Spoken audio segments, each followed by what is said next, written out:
My name is Carol, and I have a prayer today from Eric Williams. It's called Let Us Bless the Earth. Let us bless the earth and all that is steady and firm. Let us bless the sky and all that is open and filled with light. Let us bless their union, holy and without ceasing.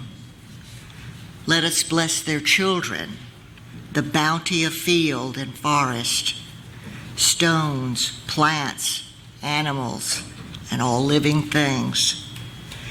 May the gifts of the earth and sky strengthen, refresh, nourish, and heal the peoples of the earth. Amen.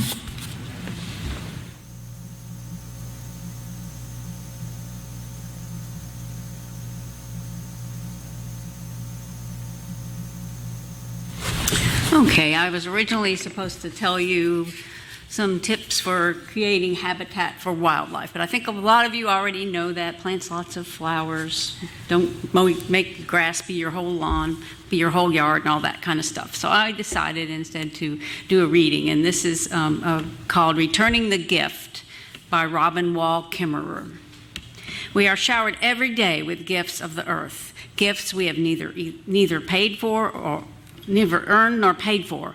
Air to breathe, nurturing rain and soil, berries and honeybees, the tree that became this page I'm reading, and the exuberance of a field of goldenrod and asters at full bloom. Though the earth provides us with all that we need, we've created a consumption-driven economy that asks, what more can we take from the earth? And almost never, what does the earth ask us in return? For much of humans' time on the planet, we've lived in cultures that understood the covenant of reciprocity, that for the earth to stay in balance, for the gifts to continue to flow, we must give back in equal measure for what we take. In the teaching of my Powhatan ancestors, responsibilities and gifts are understood as two sides of the same coin. The possession of a gift is coupled with the duty to use it for the benefit of all. For example, a thrush is given the gift of song, and so has the responsibility to greet the day with music. As humans, most recently involved here, we lack the gifts of our companion species, such as nitrogen fixation, photosynthesis, and pollination, but we carry gifts of our own. And among the most potent of these is gratitude. Gratitude may seem like a weak tea, given the desperate challenges that lie before us, but it is powerful medicine, much more than simple thank you. Giving thanks implies recognition not only of the gift, but of the giver. When I eat an apple, my gratitude is directed to that wide-armed tree whose tart offspring are now in my mouth, whose life has become my own. Gratitude is found in the deep knowing that our very existence relies on the gifts of beings that can, in fact, photosynthesize. Gratitude propels the recognition of the personhood of all beings and challenges the fallacy of human exceptionalism, the idea that we are somehow better, more deserving of the wealth and services of the earth than other species. The evolutionary advantage for cultures of gratitude is compelling. The human emotion has adaptive value because it engenders practical outcomes for sustainability. The practice of gratitude can, in a very real way, lead to the practice of self-restraint, of taking only what we need. Acknowledging the gifts that surround us creates a sense of satisfaction, a feeling of enoughness, which is an antidote to the societal messages that drill into our spirits, telling us that we must have more. Practicing contentment is a radical act in a consumption-driven society. We humans have protocols for gratitude. We apply them formally to one another. We say thank you. We understand that receiving a gift incurs a responsibility to give a gift in return. The next step in our cultural evolution, if we are to persist as a species on this beautiful planet, is to expand our protocols for gratitude to the living earth. Gratitude is most powerful as a response to the earth because it provides an opening to reciprocity, to the act of giving back. How can we reciprocate the gifts of the earth? We must recognize ourselves as only one member of the great democracy of species, and understand that we, like every other successful organism, must play by the rules that govern ecosystem function.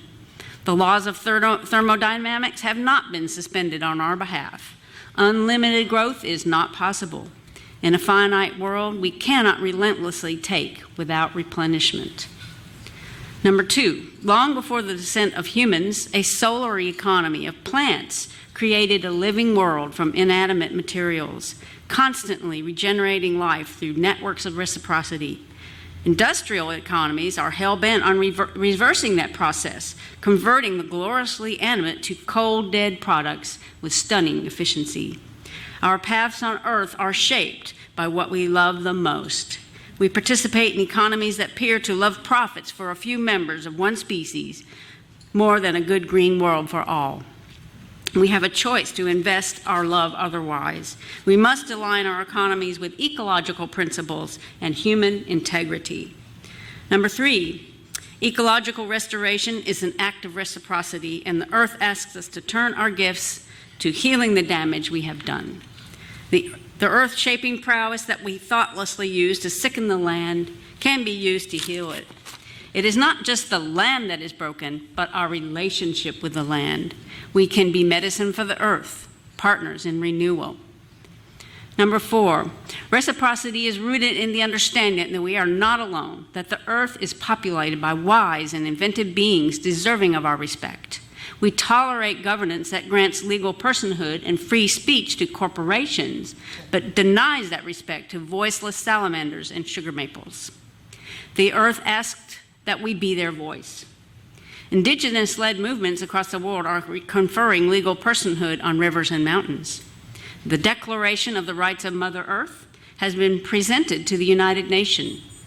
I think the earth is asking for our vote. Gratitude is our first but not our only gift. We are lovers of an earth who asks that we give our own unique gifts on behalf of life. Let us live in a way that earth will be grateful for us.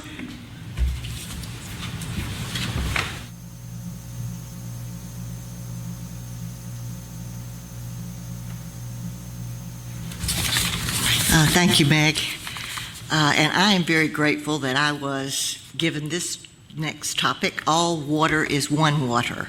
It's an affirmation by Mel Hoover and Rose Eddington. So I did not write it. Water unites us. All water is one water, shape-shifting as it goes on and on in its unending cycle. The stream we gather by unites us with all the waters of the world, for all of life depends on water. That's why this common, everyday element on which our very lives depend is sacred.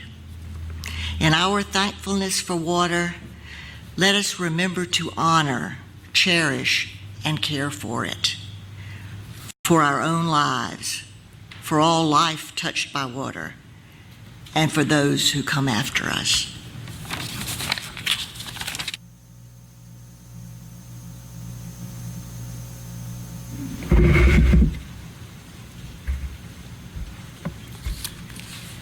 I begin with this reading. It's from a book called Garden Prayers by Wayne Simsick. It begins, Gracious Spirit, I love to watch the rain dance on the earth and caress the leaves. This silent act of rain is a pure gift, but I never thought about it. Yet, how often I enjoy the freshness of morning dew, the smell of wet humus, the mirror-wet of glistening of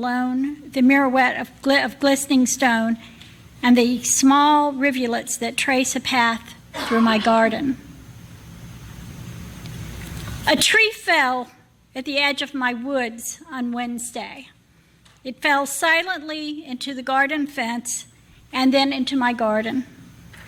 I found it by accident in the early evening as I was making sure all my chickens were in their coops for the night. One of my little pullets had found her way into the garden via the newly toppled garden fence and did not know how to get out. This tree joined the ranks of many trees that I have lost in the past 5 years to storms and to pine beetles. One could say that the high wind of a storm was the cause of its demise, but I truly believe that water, mainly the lack of it, was its death knell. It all began in 2007-2008, when the South Carolina upstate had the driest year in its 115 years of record keeping. That drought caused very low reservoir levels on Lake Hartwell and all the other lakes around it. It depleted topsoil, it caused crop failures, and it just ravaged the pastures. They were like they had been burned, and it compromised stream flows. This is the power of water, or rather, the lack of it. The drought ended, and the rains came again. The pine tree grew tall and proud until a storm with high straight-line winds twisted off the top in 2015. Then the pine beetles, taking advantage of his weakness, arrived, and that was caused the eventual death. And last week, without a sound, it fell into my garden. As I surveyed the damage, I pondered how all of this came to be. A beautiful gift of nature lay dead in my garden. I felt helpless in the face of water's incredible power. The poet W.H. Auden wrote, "Thousands have lived with love, not one without water." Truer words have not ever been spoken. The character Jim said in Half-Broke Horses by Jeanette Wells, he said this of water and its mystery. He said, Cleopatra might have bathed in it. Crazy Horse might have watered his pony with it. Sometimes it was rock-hard ice. Sometimes it was soft snow. Sometimes it was visible but weightless clouds. And sometimes it was completely invisible vapor, floating up to the sky like the souls of dead people. There was nothing like water in the world, Jim said. It made the desert blossom, and it also turned rich bottom land into swamp. Without it, we'd die.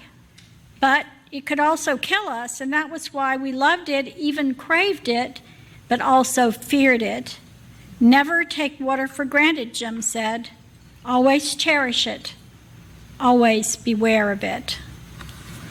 There is no doubt that water is powerful. Water can give life and take it away. Just this year in the Midwest, there has been major flooding along the Missouri River and its tributaries in Nebraska, Missouri, Iowa, South Dakota, and Kansas.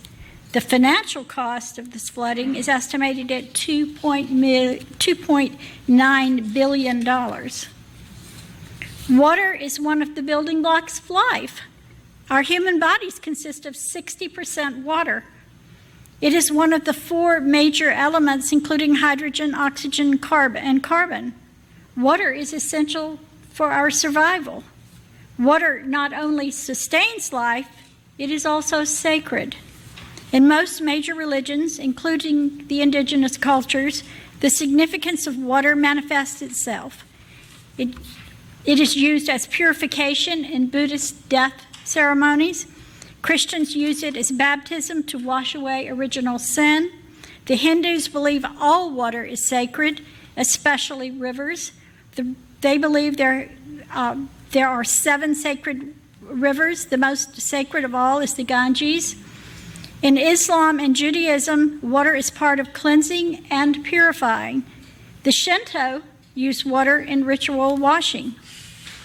The Lakota people believe water is mani wishoni. That is, water is life. They believe water is life. That is one of the main reasons they stood up to the government at Standing Rock. To them, water not only sustains life, it is sacred.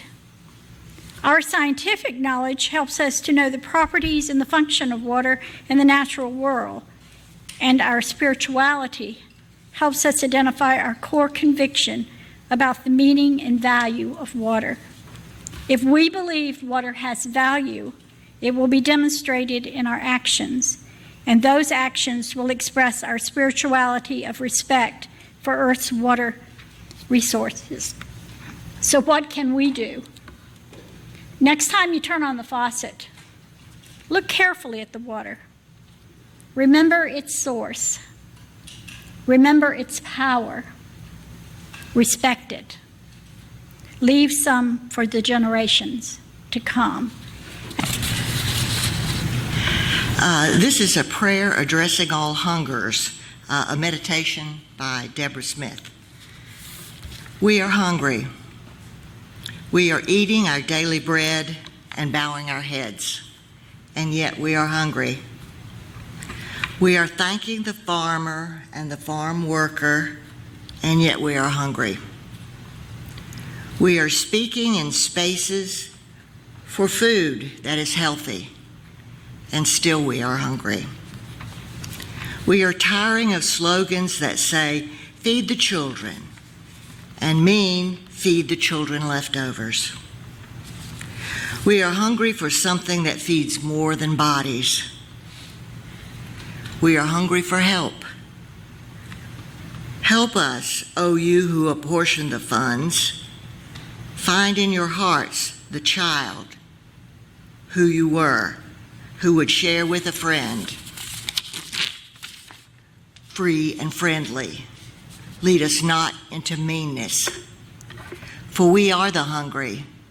We want the loaves and the fishes and the water and the wine of sweet justice for all. We are hungry.